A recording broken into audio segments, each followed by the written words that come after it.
wait till Ralph gets up here to begin describing our hopeless task. So to begin with, it was an impossible task. There's a lot of great work in those posters. Some of it very dense, some more easy to access, but it's really, I think, an excellent tribute to the state of our field at the moment, that there's such concentrated, really great effort going on there with great data sets and good thinking about theory. That's really very exciting in this meeting, and we definitely saw that in the posters. So the list that we're going to suggest that we couldn't, we were going to name one name as the prize winner. We'd like to mention three honorable mentions that just to, in various areas of this meeting that we thought were worthy of mention and definitely worthy for you to see their posters, which are now down. So hopefully you took advantage of the poster sessions as we urged you and read them all. And indeed, this list could be, of course, much, much longer. But I'll read quickly the names and the titles of the honorable mentions, if you want to call it that. 1K040 by Pamela Clausen from Leiden Observatory, ALMA detection of a rotating molecular disk wind in a young star 163296. 1K091 by Josh Schlieder at MPIA, early results from the cast-offs survey. 1B092, John Tobin's work from NRAO on observing and characterizing disks around the youngest protostars. And finally, let's give them a round of applause.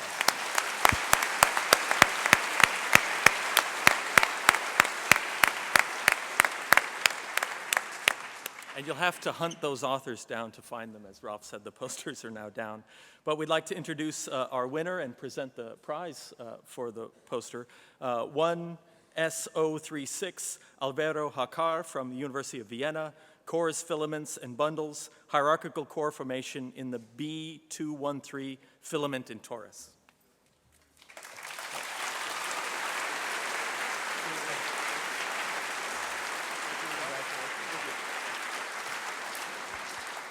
And now we're all happy to get to hear a very short presentation by Alvaro.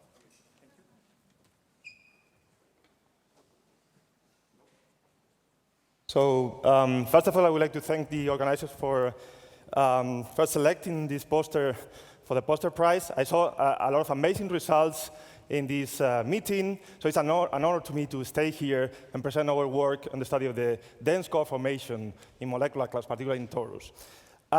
I don't need to convince you how important it is to understand how dense cores form in molecular clouds. We know from Paul Clark's talk that the mass of these dense cores determine the IMF, and at the same time, the formation of these objects control the star formation efficiency in molecular clouds. From Philippe André's talk, we learned that the large-scale structure of molecular clouds is intimately related to the formation of these objects.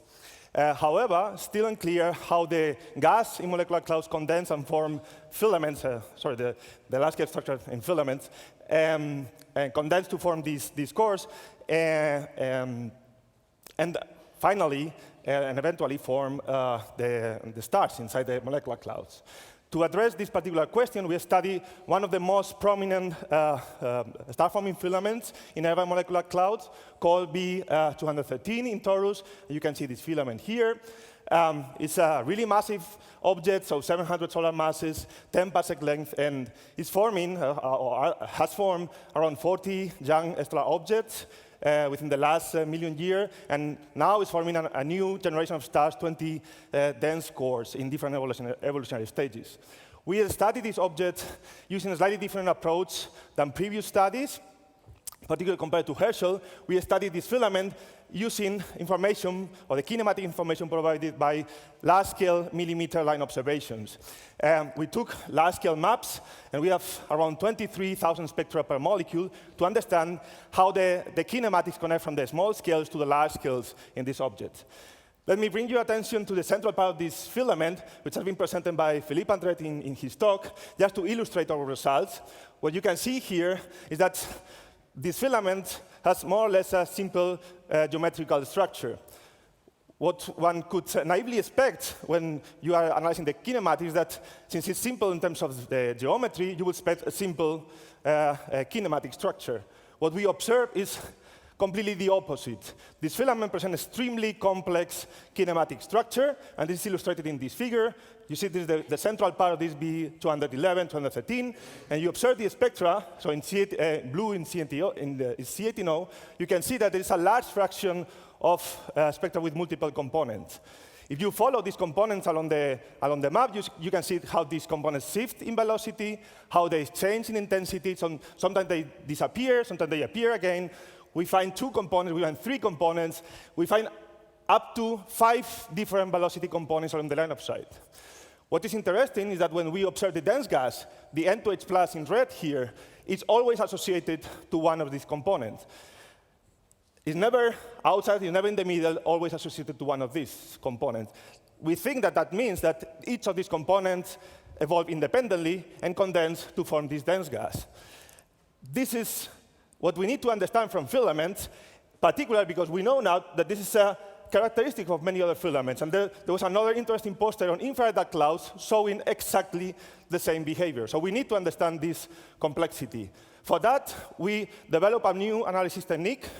The idea is really easy. So we fit Gaussians to all our spectra, so 23,000 spectra per molecule, and we plot them in what is known the position velocity space. So basically, this is not working. No. The position velocity space is made by the position space, so basically the plane of the sky, where we add a new dimension here, the velocity of the gas along the line of sight. And we overplot the Gaussian results in this PPV space. And what you can immediately see with any kind of analysis is that there's a lot of structures in velocity that are continuous along thousands of arc seconds. And what is important is that there's more than one, clearly from these plots, again, without any kind of analysis. We developed a new algorithm to identify, to reconstruct these structures from the kinematic information, and we call these 5. Which is a really simple algorithm. So we define a velocity gradient, and we connect points, nearby points by the velocity gradient, and we use it to recover or reconstruct the kinematic structure of this cloud. Using this algorithm, we identify within this region 15 velocity coherent structures, so 15 structures that you can follow in velocity. If you apply this same algorithm to the whole cloud, or we need that, we recover 35 velocity coherent of these structures. We can analyze their properties, their physical properties statistically. And this is really important because we want to characterize these things. And what you can see from the previous plot is that they are all of them elongated, so typically filamentary. What is really important is that they are really close to the equilibrium, so they present more or less the typical linear mass for a filament in hydrostatic equilibrium. They present typical sizes of 0.6 parsecs, and a kinematic, which is, in terms of the line width and in terms of the velocity structure along these structures, close to the sonic, or presenting a sonic velocity dispersion. These objects are really similar, or almost identical, to another family of objects. We identify another Taurus region, which is called L1517. And we there, in this study, and you can learn more about this region here, we define these objects as a velocity-coherent filaments, or as Philippe said now, as the fibers, which is, you will understand soon why is this definition. We can also study the distribution of these structures along this Barnard 213 filament. And for that, I'm here presenting the Herschel Spire map of Barnard 213, where you can clearly see the filament. And from this map, one would say that it's a monolithic structure. What we are showing is that it's actually a bundle of filament. It's a structure made by small-scale structures, similar to a rope made by fibers. And this is why we call now these things as fibers. It's important because what is telling us over kinematic data is that all the gas along this structure, all the gas at densities between 10 to the 3, 10 to the 4, is highly structured both spatially and in velocity. And it's really important because if you look at, in detail, the Herschel maps, you can see the filament, but you can see a lot of substructure inside the Herschel map. You can see how the filament fork, how this converts. There's a lot of higher structures. If we overplot our filaments from a completely independent analysis, we can explain all the Herschel substructure. So this substructure is created by the superposition of these velocity-coherent fibers, right? This velocity-coherent structure we are identifying in velocity. So, but the goal of this project is to understand how the dense cores form inside molecular clouds. And for that, we need to go for a dense tracer like N2H+. And using this molecule, we identify 19 dense cores within this cloud. The map is the integrated intensity map, just rotated. And you can see the cores there. And what is interesting is that all of these cores, the 19 cores, are embedded in these velocity-coherent fibers or filaments. That means that the cores are formed from a sonic or subsonic medium. So the coherence scale defined by Alisa around 0.1 parsec is extended 5 times to the total length of these filaments. So the cores are forming inside a sonic or subsonic medium, which fragments and form the cores. What is interesting is that this is not only restricted to Taurus, because, for example, Jaime Pineda is finding exactly the same behavior in Perseus. This is a general characteristic of molecular clouds. Another important property of these cores is that they typically form in groups. And you can see that clearly in this plot. The cores are not randomly distributed, but forming groups. And this is really important because when we find a core, we find another core close to it, and they typically belong to the same velocity-coherent filament. That means that the formation of one of these cores do not depend on the local properties of the dense cores, but in the global properties of the filament they are embedded. What is interesting, too, is that although the cloud is forming a lot of these fibers, only few of them are forming the cores. Actually, only 1/4 of these 35 velocity-coherent fibers contains all the cores in this region. And we call them fertile filaments or fertile fibers, while most of them do not contain any core. Again, because the properties depends on the global, the formation of a core depends on the global properties of these fibers.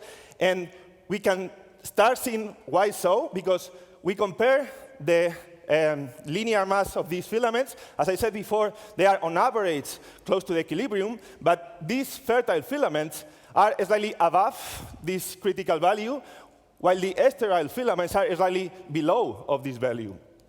So that means that the cloud forms a lot of these filaments, and once one of these filaments reaches the critical density or the critical linear mass per unit length, fragment, forming a lot of cores, fragment efficiently, forming a lot of dense cores. And probably this depends on the linear mass, so this is a process that is dominated by gravity. And this is interesting because this could explain why or how the molecular clouds control the star formation efficiency. And this is because most of the gas remains in sterile fibers. So most of the gas remains in this state, which is close to the equilibrium, or basically, these objects are not massive enough to fragment to form cores. So our data suggests then that the formation of cores within molecular clouds is a highly hierarchical process. So we have these molecular clouds that form this large-scale structure. We have these hubs. We have these bundles and filaments, this bundle 213 filament. But these objects rapidly fragment into these velocity-coherent filaments or velocity-coherent fibers. Once you have one of these filaments, there is only 2 ways. If they are not massive enough, they basically don't do anything. They will disperse by themselves. But if the linear mass is above the critical value, there is no way out. They fragment rapidly into many cores, typically 2, 3 of these cores. And once you form a core, you form automatically one giant stellar object. What we can conclude too is that these velocity-coherent filaments, these velocity-coherent fibers, at densities around 10 to the 3, 10 to the 4, are critical and key players in the star formation process. They are the first structures that decouple from the turbulent regime dominating the large-scale structures, and they are the first structures dominated by gravity. So thank you very much, and if you want to read more, please go for this.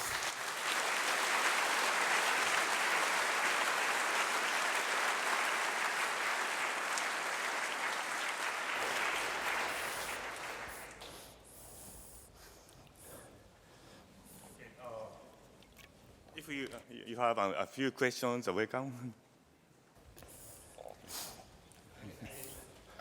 I first congratulate you for these very interesting, exciting results. I do have a question. Yeah. Is there any hope, and I know that Philippe and Shuichiro know that I'm fond about this question. Is there any hope you can get the mass function, the mass distribution or the size distribution of the sterile versus fertile? Well, the density, we have histograms of all these properties in the paper. So we have a distribution of these properties. So the density, the mass, the linear mass, the length, all these properties are described in histograms in our paper. So they are the distribution. The problem is that the statistic is really still low, so Okay. it's small. So you do have, you can infer the mass distributions. Well, yeah, the problem is that the mass is the property that we can derive worst. So we have a lot of uncertainties in the CO abundance, but we did in the paper. So in the paper, we include all kind of distributions, so mass, linear mass, lengths, and all this stuff. Yeah. Yeah. Mike Simon from Stony Brook. I may have missed something about the febrile and sterile filaments, but how do these filaments overlay on the stars that are already known in LINS 1495 and LINS 1517, and how do the velocities of those stars, radial velocities, I mean, compare with the radial velocities you measure in the molecular cloud? Yeah, yeah, I'm not an expert on radial velocity on stars, but clearly they are not moving far away from these things. So, and I think this is inherent from the properties of the filaments. They are really close, and they move slowly, so comparing one each other. So if the stars are forming in this way, you cannot expect the stars moving really fast out of them.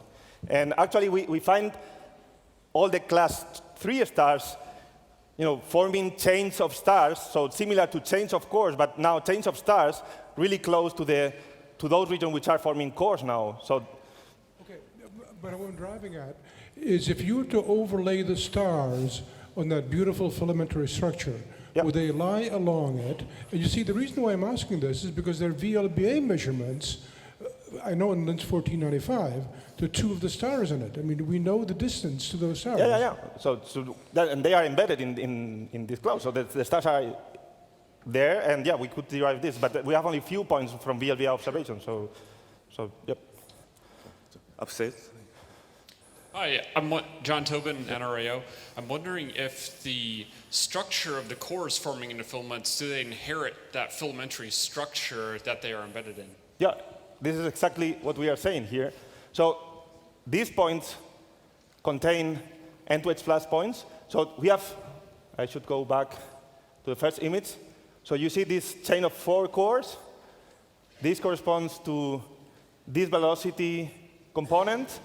And basically, they follow the kinematic structure imprinted in the filament they are embedded. So what we think is that they inherit all the kinematic properties from the filaments. They have no special properties, but the properties that the filaments have before. So it's that inheriting the properties. Sorry. Yeah, I mean, spatially, are they extended in the direction of the filament, or do you not have the resolution to tell that yet? So again, are they spatially extended in the direction of the large-scale filament? What do you mean? The cores. Are they extended, stretched out, have aspect ratios? You mean elongated or? Yes. Well, no, we see, yeah, you can see that, so they're more or less rounded in our resolution, so we cannot say if they are really elongated or not. They are not clearly elongated. Some of them are a bit, some of them are not, but they are typically rounded because our resolution is 60 arc seconds, so it's not so good. Yes. We will re-explore this region with the Iron 30-meter telescope, and we can tell you more about this. Okay, last question. Moritz Günther, CFA. I think that makes an interesting complication for forming the IMF, because if you have each filament makes a couple of a couple of sources, right? So how do you now need to make filaments which have the right distribution to later, when you sum it all up, make the IMF? Is that right? Yeah, of course. The point is how to form the IMF from this distribution. There's an interesting paper from Larsson that says that if you have a distribution of filaments with different masses, you automatically form the core mass function and then the IMF. But we are not in the point to say anything, connecting these two things. It's really hard from our observation. But yeah, it's something we need to explore. Okay, please speak again.